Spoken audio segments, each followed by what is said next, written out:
Hey guys. G'day friends, welcome to our channel and welcome to what's likely to be one of the last videos that we'll be posting on this channel, which might seem like sad news, but it isn't, because we're pretty happy that we've made this choice to leave that life chapter behind. And there's a lot that's gone into making this decision, which is something that we're here to share with you guys, and also everything that we've learned after spending 3 years living in the bush. There's a lot we've learned. It's been, despite choosing to end that experience, I think both of us can agree that it has been the most valuable thing that we've done in our lives. Yeah, we definitely wouldn't change it, wouldn't go back. Very valuable. Yeah, if we could do it all again, we would do it all again just the way we did, because there isn't many opportunities in life where you can learn as much as what we learned by living in nature for 3 years. So it's going to be an interesting video. It's the ending of one chapter, which is also of a new one. It's also the beginning of a new chapter. That's the most important thing to remember. So And that's one what, we're very happy about. yeah. Yeah, very positive. So let's jump in. So we thought the best place to start would be at the beginning. So if you've seen our first video when we started the channel, we were basically sick of the 9 to 5, the traffic, the same old, and we wanted to try something new and different. And we were hoping for a simple life, which this lifestyle didn't really turn out to be quite as simple as we were expecting. We're also tired of being stuck in traffic pretty much every time we left the house. Yeah, a lot of people seem to romanticize the idea of moving off the grid, and I think that by doing so you get free electricity from the sun, free water from the sky, and that it's going to be a lot more simple than living in a city. So, Oh, and that the grass is always greener, you know? With anything, yeah, you don't really appreciate what you have until you don't have it anymore. So, as Alex was mentioning about solar and other off-grid systems and people having the idea that they're mostly free, they are once they're set up, but to set them up it actually costs a lot of money, much more than you might expect. Like our solar system was how much? we did a lot of it ourselves, but it still ended up being $15,000. Yeah, and that was just on the caravan. Like that's not one on a house or anything like that. Yeah, so in the end it ended up being very ironic that we thought that power would be free from the sun until we realized how much it costs to set up a good solar system.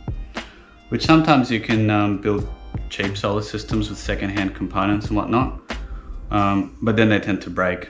So most people who live off the grid full time tend to invest in a good solar system because you're in the middle of nowhere, you want to have something reliable. And in Australia that tends to be at least $20,000. So when you consider how many power bills you can pay with $20,000, It's a lot. it's not free to live off the grid and use power from the sun.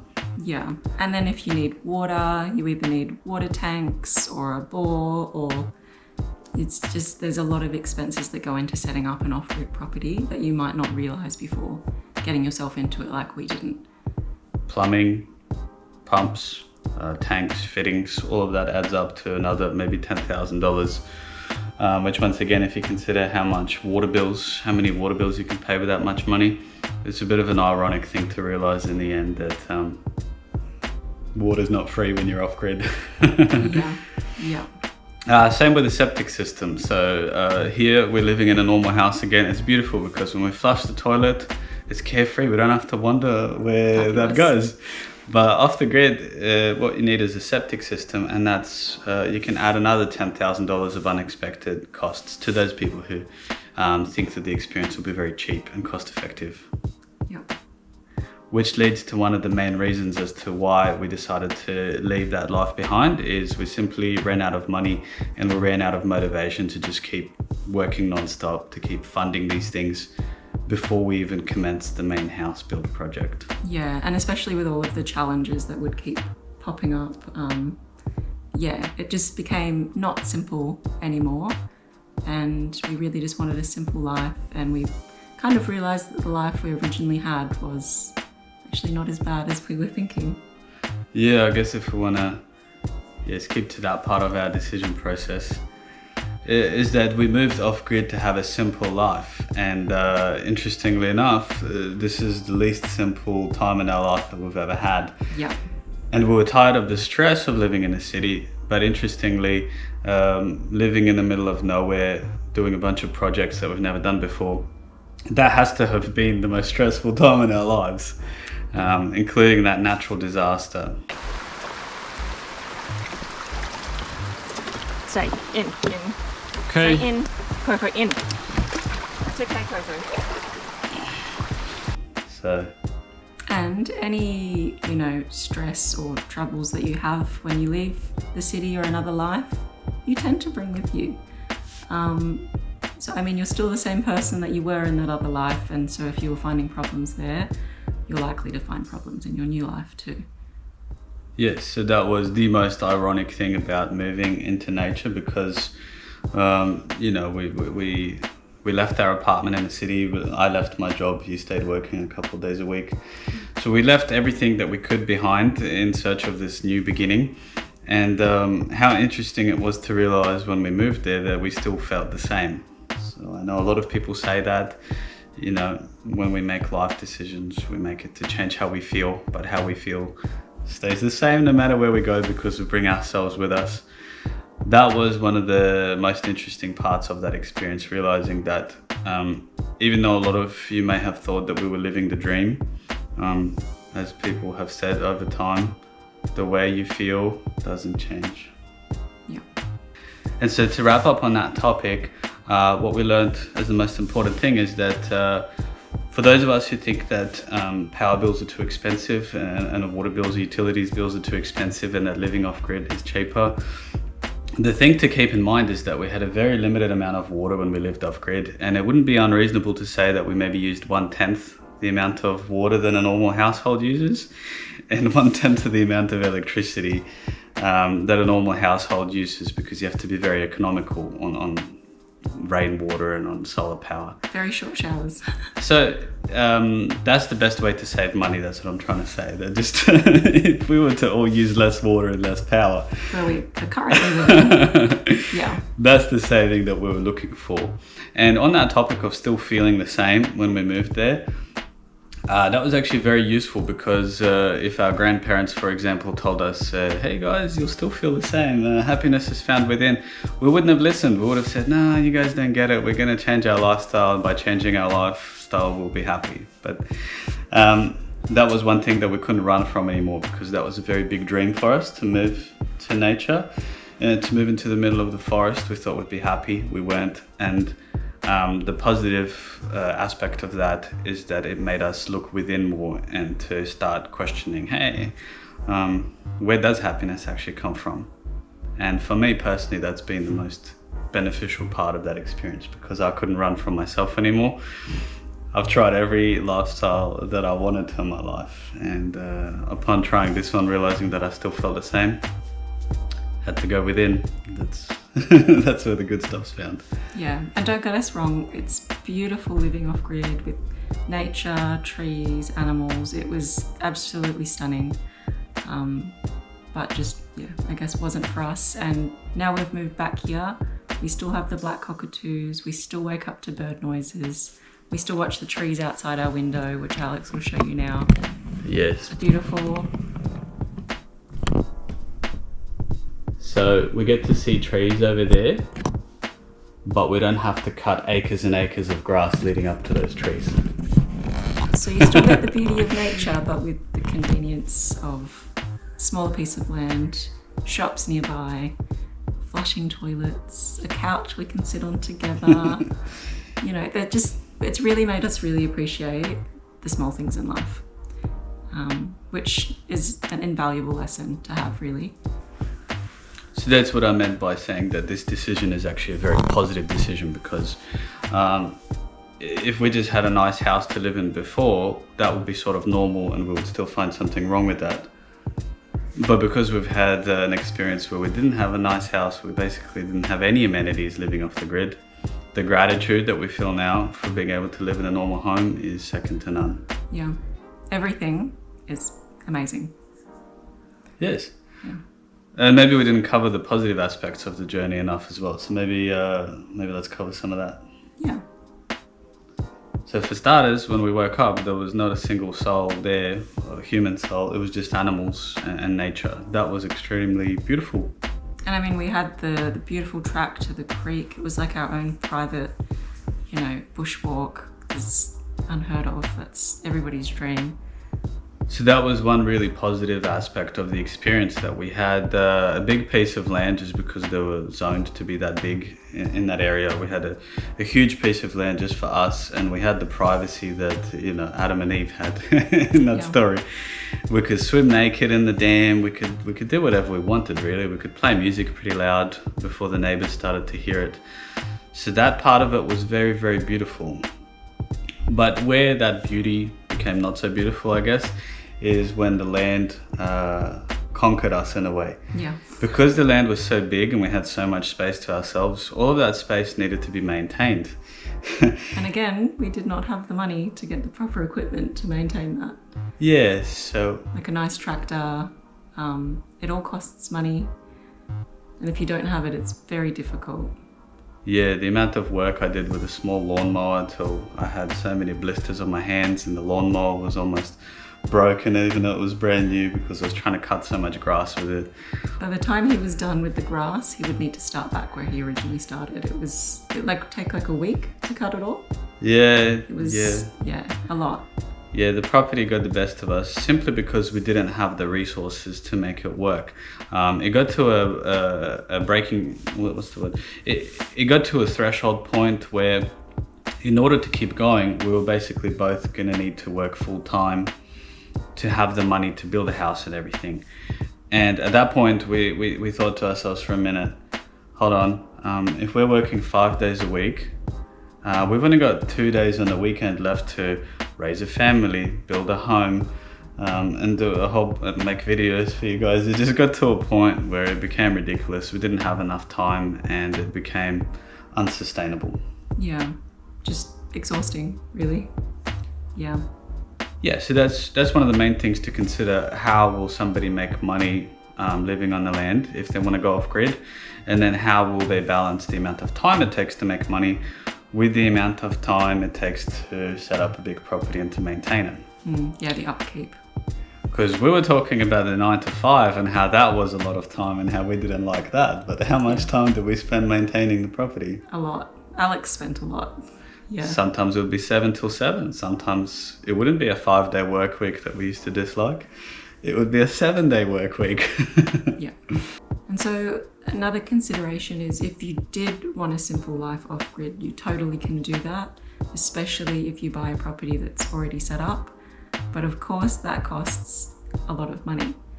And if you don't have a lot of money, you'll end up in a situation probably similar to ours, where you're getting a property that's quite affordable, but then it comes with some downsides such as natural disasters, and you need to consider if that's something that you're wanting to put yourself into. Like our solicitor did warn us and we were like, no worries. So reflecting back on that, maybe we should have listened a little bit more, but it was also a really valuable experience. It was interesting as well because the flood was only meant to be knee deep from what people have experienced before. Lo and behold, it ended up being 2 meters higher than that. We ended up having a 2.5 meter flood. I guess after 2022, 2024, if you're looking for land, it's likely that the flood mapping's been done now and you can know what to expect. Because sometimes it is worthwhile to buy a land that's flood prone, because you could pay, instead of $1 million, maybe you could buy it for now $400,000. That's a saving of $600,000. And if you were to build a mound, as we did for maybe $100,000, that's a generous budget, to hire all the earth moving machinery and whatnot, and if you know what you're doing, then for $500,000 you can have a piece of land that's would be worth $1 million if it wasn't in the floodplain, but you've set up the infrastructure for that. Yeah, but knowing what you're getting yourself into before buying it, like having to do a mound, and that you could be, isolated for quite some time when there is flooding, as well as another, like for us, you can get trapped in for like 2 weeks where we were, which is quite a long time. So it depends on people and, their lifestyle and what they're looking for. That's the key question. What are you guys looking for? Because some of the people loved being isolated for a couple of weeks, being away from society. as long as they had enough beer, they used to say. Beer, food. They were having a good time.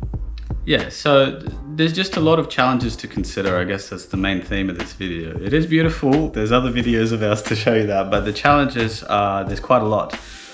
For example, if you're going to have kids, where are they going to go to school? How long does it take to get to school? It dawned on us that our kids would have spent an hour and a half getting to school in the mornings, an hour and a half coming back. Where would their friends be? They'll grow up isolated from their friends. If there's an emergency, how far is a hospital? How far are shops? If you need supplies, like we were going once a week to the shops. Took almost an hour to get to the shops. Yeah. And the road was pretty rough, so it was starting to damage our car. That's another thing we didn't think about. Yeah. And another thing that you may have seen on YouTube is some off-grid properties where there's a really vibrant community and all of the neighbours are sort of helping each other and working together. And we found that in Australia, that's somewhat rare to have a street in the middle of the bush where it's a community. What we found is that most neighbours tend to keep to themselves. They like their own privacy. So we didn't really find the community that we thought that we might have found based on some of the other YouTube videos that we've seen. Yeah. The reality is that they're in the middle of nowhere because they want to be, by themselves, I guess, which is fine. But yeah, not a community vibe that we were hoping for. There would be some places, don't get us wrong, that would have the community, but you just need to look into it before buying a place. It's challenging to find a place like that with an awesome community. Not too many around. But in saying that, the street that we purchased in, our neighbours are absolutely lovely and we are blessed. So we found our sense of community by living in suburbia, yes. Not off-grid. Yeah. So in all that we're saying today is that it's important to really know your reasons for making a decision to live off the grid, if that's your thing. Because for us, we just wanted a simple life. And in the end, we realized that the simple life is as simple as you make it. Yeah. It's a subjective thing. And it will also probably really depend on, personality type. Some people are out there for an adventure, and this would be perfect for people who want an adventure. We're quite, peaceful, simple people. We're not high energy. So this would definitely suit somebody that's high energy and off-grid life, like setting up something like that. Yeah, somebody who can't sit still, it just needs to be doing something all the time. That's the kind of person that'll probably thrive. You should go do off-grid, not us. We went for the scenery. We just like to enjoy the scenery. We like a simple life, and off-grid life is not simple. Everything from internet to water to power, everything. Building roads, if your road is on a slope, now you've got erosion, floods, natural disasters. It's not simple. Lots to think about. But if somebody likes a challenge, then that is appropriate for them. Or, the most important thing is to have a reason to push through all of the challenges. For example, if somebody absolutely loves riding motorbikes or building cars, you can't do that anywhere else. So then all of the challenges are worth it then. Or if you really love animals and you want to work with animals or grow a certain kind of crop, then it's worth it. There has to be something to make it worth it. But if the thing we were looking for was simple, and that wasn't there. Wasn't simple. Yeah. Another interesting thing is that a lot of people who want to go off the grid do so to get away from the government and society, and there's a lot of conspiracies in the off-grid space, and there's a lot of rules to follow. Yes. Just tell you. So what we have found is that you can't really escape society. Nowadays, if you're doing anything on your land, there's satellite imagery that gets taken just to make sure there isn't deforestation happening or anything illegal like that. And so you can't really do things in secret. To a small extent, you can, I guess. But when it comes to building something, generally speaking, there's a lot of approvals in Australia. A lot of research. Like the amount of documents we looked through doing research was insane. Thousands of pages of So policy. much. Yeah. So if you want to do anything, you either have to pay someone who already knows, which costs a lot of money, or you have to read a lot of policy documents, which will put you to sleep. Yeah, so that's one way in which you can't fully escape. And once again, people who want to escape the government and whatnot, then they still end up complaining to the government when the roads haven't been done. So it's the government that takes care of the roads. And the other aspect of it is that all the systems, all the off-grid systems like solar power, like pumps and plumbing and septic systems, that's also made by society. Yeah. And to pay for those things, we need money, and to get society to bring those things to our land to set them up. Yeah. So the whole notion of self-reliance is something that I view very differently now. Yeah. And obviously once you've set it all up, then it's a different story, but setting it up is, a lot. Once you've set it up and everything's perfect, that's wonderful. But water tanks only last about 10 years. Solar systems only last about 10 years. So any amount of money that someone spends setting up a property, that's not forever. Maintenance is an ongoing thing, and that's something that we really didn't envision. We didn't predict. We didn't know how much it would cost to maintain a property. And obviously we wanted to grow veggies and, eat our own food, which we realized we actually can do on a small scale in a backyard. So we're gonna plant some veggies, we're gonna eat our own food. Obviously we're not gonna grow everything we eat, and that's okay for us. Yeah. So the concluding statement is that we thought that after living in a city, we had to go to completely the opposite end of the spectrum and live completely surrounded by nature in the middle of nowhere. But in the end, we've settled on something in between. Yeah, in the middle. Because originally, when we were in the city, we would have been in a unit. Now we're kind of in a smaller suburb, not in the hustle and bustle. Bit of a backyard, can grow some veggies. Yeah, so it's now our perfect, simple dream. Sometimes the answer is not to move off-grid, but just to move away from the big cities. Yes. Now we're in the Central Coast in Australia, in New South Wales, and the traffic that we didn't like in the city, there is no traffic here.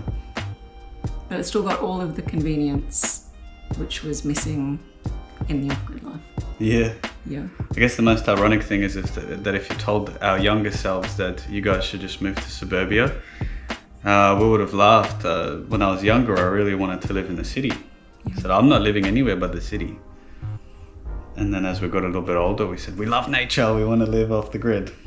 Yeah. Have an Airbnb, have animals like alpacas. Yeah. But now we're finally settled and found what's right for us and our vision and our dreams. So I guess that's the main message from Off-Grid City Couple to you guys, that sometimes it seems like happiness is found by going elsewhere, doing something else, completely changing everything, when in actual fact, happiness is found right here in the now. Within. Yeah. Obviously we're still together, we've still got the dogs here. Yes. But we're not the same people that we were before we went on that experience. Completely changed us, but for the better, in a good way, for sure. So I guess to wrap this up would be to chat about what's next for Off-Grid City Couple, or I guess not really off-grid anymore. I think we're just gonna live a normal life like a lot of you. Work 9 to 5s, have a family, enjoy each other's company, grow some food, and just enjoy the simple things. Just like Rufus wants to come for a cuddle. Hey, Baba. And so to wrap this video up, because it's getting dark and Rufus is getting hungry. Yeah, it's dinner time. To answer the question of what's going to happen to Off-Grid City Couple, not entirely sure. I at the moment don't think that we're going to make any more videos on this channel, because YouTube tends to label things as certain categories, and now our channel is all about off-grid, and obviously we're not off-grid anymore, so it's not really going to make much sense to make any other videos on this channel, because then our previous videos might also get relabeled, and then people who are looking for off-grid stuff won't be able to find it. So just a bit confusing, yeah. But we will do one final video, like a recap of the whole adventure, like the highlights. Yeah, we're going to do a big compilation of all the beautiful scenery, some of the adventures that we went on, and just the happy memories that we made. So it's going to be a really sweet video. That's going to be our outro, our final video. And in terms of myself, I do enjoy making videos, and I'm planning to start up another YouTube channel.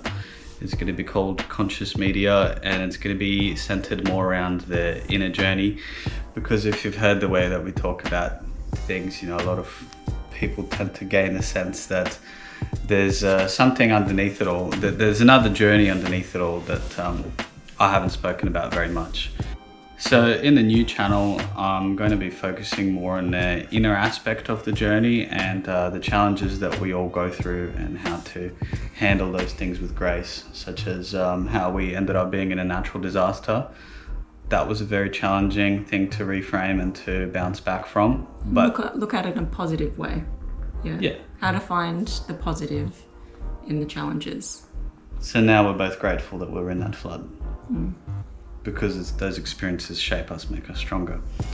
So that's along the lines of what the other channel is going to be about. So if you guys were interested in that, I'll put a picture on the screen. It hasn't really got anything on it. And it's going to take me some time to, start making videos on that one. And I doubt that many people would be interested. If you're into off-grid, you're probably just into off-grid. But if you wanted to follow that kind of journey, that's where I'll be next on another YouTube channel, making videos about the mind, consciousness, philosophy, psychology, and just basically the inner journey of finding happiness. Yeah. Which is the best journey to find it. That's the only place you'll find it. Yeah. You never know. In the future, we might do have a look at our garden video, but it'll be very random and not frequent. But good luck to everybody in their beautiful lives. And if you do decide to go off grid, we wish you the best of luck and happiness in whatever you choose.